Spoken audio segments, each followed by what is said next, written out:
নিজের চোখে দেখেছি। ওকে আবার আমি মেম্বারকে 8-10 বার ফোন দিয়েছি, ফোন রিসিভ করেনি। এবং ওর স্ত্রীকে আমি দেখে বললাম কি মামা আছে বাড়িতে, কইছে বাগান ধুতে গেছে। কিন্তু ওর বাগান বিক্রি করা আছে, ওর বাগান খুব কুণ্ঠি, ওর বাগান নাই। অথচ আমি গ্রামে প্রত্যেক বাড়ি বাড়ি হাইটে হাইটে প্রত্যেক বাড়িতে আমি পুছ করেছি আপনাকে কার্ড মার দিয়েছে, কইছে না আমরা কোনো কার্ড দেয়নি। যা কার্ড দিয়েছে বাবা ওর ফ্যামিলিকে মানে ওর বংশ কত লোককে ব্যাখ্যা দিয়েছে। বাইরে কোনো কাজ কি করে চাউল গালা নিয়ে যায় ওই আত্মসাৎ করতো, মানে দোকান পাশারে যা বিক্রি করতো। আমরা গত 2 দিন থেকে পারুল মেম্বারের মানে ফোনে অনেকক্ষণ থেকে ফোন ঢুকাছি, কিন্তু ফোনে পাচ্ছি না।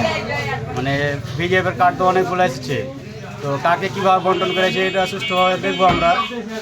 তো এটা আমরা দেখতে যে কাগজ দিয়েছে এরকম সত্যতা পাইনি আমরা। আর এর আগে আপনার 3 ভ্যান চাউল নিয়ে গেছে দিয়ে, তারপরের ভ্যান ধরেন যে খবর তথ্য পেয়ে যে আমরা তো নিজে আটক করেছি। আর বাতিয়ে মোটামুটি প্রায় 37টা কার্ডের মালামাল জব্দ করেছি।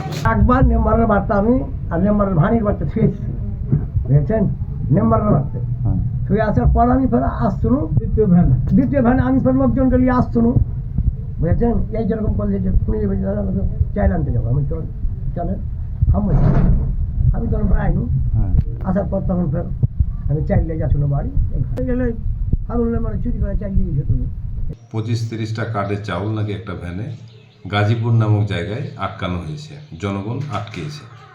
তা আমি পরবর্তীতে আমি যেহেতু চাউল দিচ্ছিলাম ওই সময় আমি এটা ভালোভাবে টেস্ট করতে পারিনি। পরবর্তীতে আমি সাংবাদিকের কাছে এবং এই স্থানীয় গণ্যমান্য ব্যক্তিদের কাছে শুনলাম যে 25 থেকে 30টি কার্ডের চাউল ওই গাড়িতে ছিল।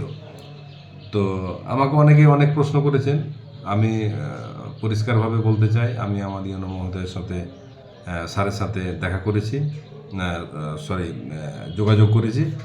উনি আমাকে নির্দেশনা দিয়েছেন এবং আমি আমার এই ইউনিয়ন পরিষদের অথরিটি হিসেবে আমি একটি কথা বলতে পারি যে যদি এ ধরনের কোনো অসাধু কর্মকাণ্ডের সাথে কোনো মেম্বার জড়িত থাকে তাহলে তদন্ত সাপেক্ষে আমি অবশ্যই তার ব্যবস্থা নিব এবং কঠোরভাবে ব্যবস্থা নিব।